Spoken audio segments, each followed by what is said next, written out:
Hi friends, welcome back to Teja Reddy YouTube channel. ನನ್ನ channel subscribe ಮಾಡಿ, ನನ್ನ ವಿಡಿಯೋ ಕೊನೆವರೆಗೂ ನೋಡಿ. ಇಷ್ಟ ಆದರೆ ಲೈಕ್ ಮಾಡಿ, ಶೇರ್ ಮಾಡಿ, ಬೆಲ್ ಮೇಲೆ ಒಂದು ಕ್ಲಿಕ್ ಕೊಡಿ. ಯಾಕಂತಂದರೆ ನನ್ನ ನೋಟಿಫಿಕೇಷನ್ಸ್ ಬರುತ್ತೆ. ಸ್ನೇಹಿತರೆ, ಒಂದು ಸ್ವಲ್ಪ ಹೆಲ್ಪ್ ಮಾಡಿ, ನನ್ನ ಚಾನಲ್ ಸಬ್ಸ್ಕ್ರೈಬ್ ಮಾಡಿ. ವ್ಯೂಸ್ ಬರ್ತಿದೆ ಬಟ್ ಸಬ್ಸ್ಕ್ರೈಬ್ಗಳಾಗ್ತಿಲ್ಲ. ಸಬ್ಸ್ಕ್ರೈಬ್ ಮಾಡಿ ಫ್ರೆಂಡ್ಸ್. ನಾನಿವತ್ತು ಒಣಮೀನು ಸಾರು ಮಾಡೋದನ್ನು ತೋರಿಸ್ತಿದ್ದೀನಿ. ಅದಕ್ಕೆ ಅವರೆಕಾಳು ತಗೊತಾ ಇದ್ದೀನಿ. ಅವರೆಕಾಳು ತಗೊಂಡು ಕ್ಲೀನಾಗಿ 2 ಸಾರಿ ತೊಳೆದು ಬೇಯಿಸ್ಕೋಬೇಕು. ಇದನ್ನು ಕೆಲವು ಜನ ಇಷ್ಟಪಡ್ತಾರೆ. ನನಗೆ ಗೊತ್ತಾದ ಮಟ್ಟಿಗೆ ಒಂದು 25 ಮೆಂಬರ್ಸ್ ಮಾತ್ರ ಇಷ್ಟಪಡ್ತಾರೆ ಈ ಸಾರನ್ನ. ಇನ್ನು 75% ಇಷ್ಟಪಡಲ್ಲ. ಬಟ್ ಒಂದು ಸಾರಿ ಮಾಡಿ ನೋಡಿ, ತಿನ್ನೋರು ಆಗಿರೋರು ತುಂಬ ಚೆನ್ನಾಗಿರುತ್ತೆ. ಟೇಸ್ಟು ಹೆಲ್ತ್ ಕೂಡ ತುಂಬ ಒಳ್ಳೆಯದು. ಅವಾಗವಾಗ ಒಂದು ಸ್ವಲ್ಪ ಟೇಸ್ಟ್ ಚೇಂಜ್ ಮಾಡ್ಕೊತಾ ಇದ್ದರೆ ನಮಗೆ ಚೆನ್ನಾಗಿರುತ್ತೆ. ಒಂದೇ ಟೇಸ್ಟ್ ಅನ್ಕೊಂದಿರ ಒಂದು ಸಾರಿ ಟ್ರೈ ಮಾಡಿ ನೋಡಿ ಫ್ರೆಂಡ್ಸ್. ಹೇಗಿದೆ ಅಂತ ನಿಮಗೂ ಗೊತ್ತಾಗುತ್ತೆ. ನಮಗಂತೂ ಇಷ್ಟನೇ, ಚೆನ್ನಾಗಿರುತ್ತೆ. ನಮ್ಮ ಅಪ್ಪಗೆ ತುಂಬ ಇಷ್ಟ ಒಣಮೀನು ಸಾರು ಅಂದರೆ. ಉಪ್ಪು ಹಾಕಿ ಗ್ಯಾಸ್ ಮೇಲೆ ಇಟ್ಕೊತಾ ಇದ್ದೀನಿ. ಇದು ಒಣಗಿರೋ ಅವರೆಕಾಳಲ್ಲ, ಒಂದು ಸ್ವಲ್ಪ ಟೈಮ್ ತಗೊಳ್ಳುತ್ತೆ ಬೇಯೋದು. ನಾನೇನು ಸುಮಾರು ಒಂದು 8ರಿಂದ 10 ವಿಸಿಲ್ ಹಾಕ್ಸ್ಕೊಂಡಿದ್ದೀನಿ. ಅದು ಬೇಯೋದಕ್ಕೆ ಸ್ವಲ್ಪ 10 ವಿಸಿಲ್ ಹಾಕ್ಸ್ಕೊಂಡು ಮತ್ತೆ ಲಿಡ್ ತೆಗೆದು ಮತ್ತೆ ಒಂದು 5 ನಿಮಿಷ ಬೇಯಿಸ್ಕೋಬೇಕು ಅದನ್ನು. ಇದು ಒಣಮೀನು ವೆಯ್ಟ್ ಎಷ್ಟಿದೆ ಅಂತ ನನಗೇನು ಸರಿಯಾಗಿ ಗೊತ್ತಿಲ್ಲ. ಏನು ಮೆಜರ್ಮೆಂಟ್ ಅಂತೇನಿಲ್ಲ. ನಮಗೆ ಸಾರು ಕ್ವಾಂಟಿಟಿ ಎಷ್ಟು ಬೇಕೋ ಅಷ್ಟು ಹಾಕ್ಕೋಬೋದು, ನಾವು ಮಾಡ್ಕೋಬೋದು. ಇದನ್ನೆಲ್ಲ ನೀಟಾಗಿ ಕ್ಲೀನ್ ಮಾಡಿ, ಮಣ್ಣಿರುತ್ತೆ ಸ್ನೇಹಿತರೆ ಇವುಗಳಿಗೆ. ಒಂದು ಸ್ವಲ್ಪ ಕ್ಲೀನ್ ಮಾಡಿಕೊಂಡು ಹುರ್ಕೊಂಡೆ ನಾನು ಅದನ್ನ. ಚೆನ್ನಾಗಿ ಹುರ್ಕೋಬೇಕಿಲ್ಲ ಅಂದರೆ ಅದು ಟೇಸ್ಟ್ ಚೆನ್ನಾಗಿರಲ್ಲ, ಕಹಿ ಬಂದುಬಿಡುತ್ತೆ. ಮೀಡಿಯಮ್ ಫ್ಲೇಮಲ್ಲಿ ಇಟ್ಕೊಂಡು ಒಂದು ಸ್ವಲ್ಪ ಕಂದು ಬಣ್ಣ ಬರೋವರೆಗೂ ಹುರ್ಕೋಬೇಕು.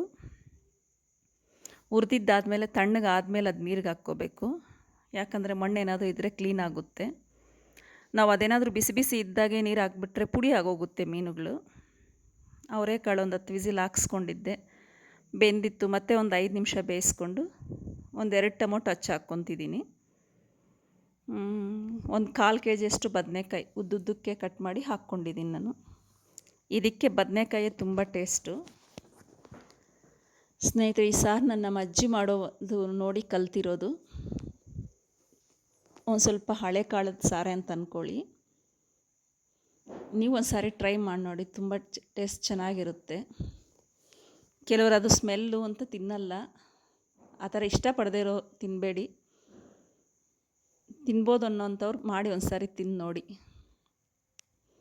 ಒಂದು ಸ್ವಲ್ಪ ನೀರು ಕಡಿಮೆ ಆಯಿತು ಬದನೆಕಾಯಿ ಟೊಮೊಟೊ ಹಾಕೋಕ್ಕೆ.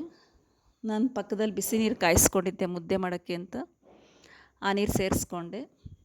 ಈ ಸಾರಿಗೆ ಬೇಕಾಗಿರೋ ಪದಾರ್ಥಗಳು ಫ್ರೆಂಡ್ಸ್: ಹುಣಸೆ ಹಣ್ಣು, ಒಂದು ದೊಡ್ಡ ನಿಂಬೆ ಹಣ್ಣಿನ ಗಾತ್ರ, ಲವಂಗ, ಅರಿಶಿನ, ಜೀರಿಗೆ, ಮೆಣಸಿನ ಪುಡಿ, ಧನಿಯಾ ಪುಡಿ, ಖಾರದ ಪುಡಿ, ಕೊಬ್ಬರಿ, ಬೆಳ್ಳುಳ್ಳಿ, ಈರುಳ್ಳಿ.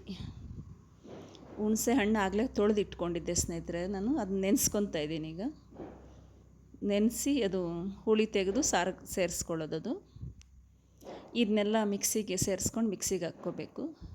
ಕೊತ್ತಂಬರಿ ಸೊಪ್ಪು ತಗೊಂಡಿದ್ದೆ, ಅದನ್ನು ಮಿಕ್ಸಿಗೆ ಹಾಕ್ಕೊಂಡು ನುಣ್ಣಗೆ ರುಬ್ಕೋಬೇಕು ಸ್ನೇಹಿತರೆ. ಇದನ್ನ ನಾವು ಅಡುಗೆ ಮಾಡೋವಾಗ ಒಂದೊಂದು ಸ್ವಲ್ಪ ಚೇಂಜ್ ಮಾಡಿಕೊಂಡ್ರೆ ತುಂಬ ಟೇಸ್ಟ್ ಇರುತ್ತೆ ನಾವು ಮಾಡ್ಕೊಳ್ಳೋದು. ನಿಮಗೇನಾದರೂ ಟಿಪ್ಸ್ ಏನಾದರೂ ಗೊತ್ತಿದ್ದರೆ ನನಗೆ ಹೇಳಿ. ನಾನು ತಿಳ್ಕೊಂಡು ಆ ಥರ ಮಾಡೋಕ್ಕೆ ಟ್ರೈ ಮಾಡ್ತೀನಿ. ಒಂದು ಬದನೆಕಾಯಿ ಟೊಮೊಟೊ ಹಾಕಿದ್ಮೇಲೆ ಒಂದು 10 ನಿಮಿಷ ಬಿಟ್ಕೊಂಡು ನಾನು ಮಸಾಲೆ ಸೇರಿಸ್ಕೊತಾ ಇದ್ದೀನಿ.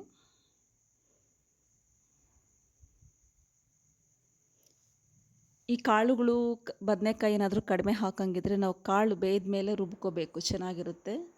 ನಾನು ಕಾಳು ಬದನೆಕಾಯಿ ಜಾಸ್ತಿ ಇತ್ತಲ್ಲ, ಅದಕ್ಕೆ ಕಾಳು ಹಾಕ್ಕೊಳ್ಳಿಲ್ಲ ನಾನು. ಹುಣಸೆ ಹುಳಿ ತೆಗೆದಿಟ್ಕೊಂಡಿದ್ದೆ ನಾನು, ಅದನ್ನ ಸೇರಿಸ್ಕೊತಾ ಇದ್ದೀನಿ. ಇದಕ್ಕೆ ಮೇಯ್ನ್ ಇಂಪಾರ್ಟೆಂಟ್ ಏನಂತಂದರೆ ಹುಣಸೆ ಹುಳಿನೇ ಸ್ನೇಹಿತರೆ.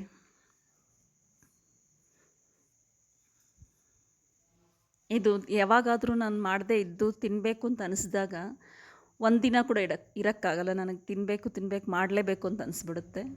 ನಮ್ಮ ಅಪ್ಪನೂ ಕೂಡ ಸೇಮ್ ಅದೇ ಥರ. ನಮ್ಮ ಅಪ್ಪನ ಥರ ನನಗೂ ಬಿಸಿ ಮುದ್ದೆ ಈ ಸಾರು ತುಂಬ ಟೇಸ್ಟ್ ಚೆನ್ನಾಗಿರುತ್ತೆ.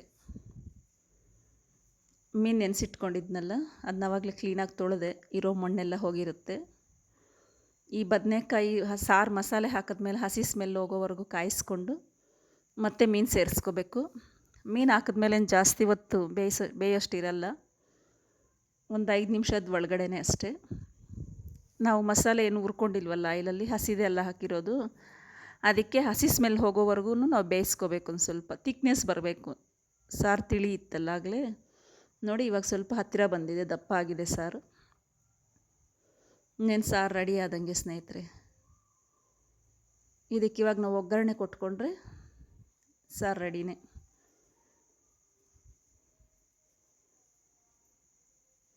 ನೀವೇನಾದರೂ ಮಾಡಂಗಿದ್ರೆ ಯಾವ ಥರ ಮಾಡ್ತೀರಂತ ನನಗೆ ಕಾಮೆಂಟಲ್ಲಿ ತಿಳಿಸಿ.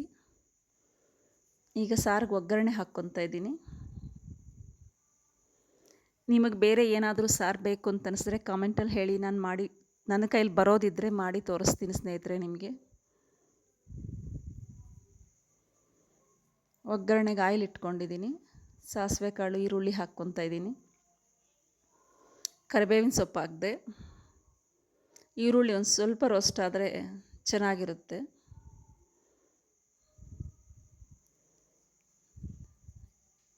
ರೋಸ್ಟ್ ಆಯಿತು. ಈಗ ಸಾರು ಸೇರಿಸ್ಕೊತಾ ಇದ್ದೀನಿ. ಒಗ್ಗರಣೆ ಹಾಕಿದ್ಮೇಲೆ ನಾವು ಸಾರು ಕಾಯಿಸ್ಕೊಳ್ಳೋಷ್ಟಿರಲ್ಲ. ಸಾರು ರೆಡಿ ಆದಮೇಲೆ ಒಗ್ಗರಣೆ ಹಾಕ್ಕೋಬೇಕು.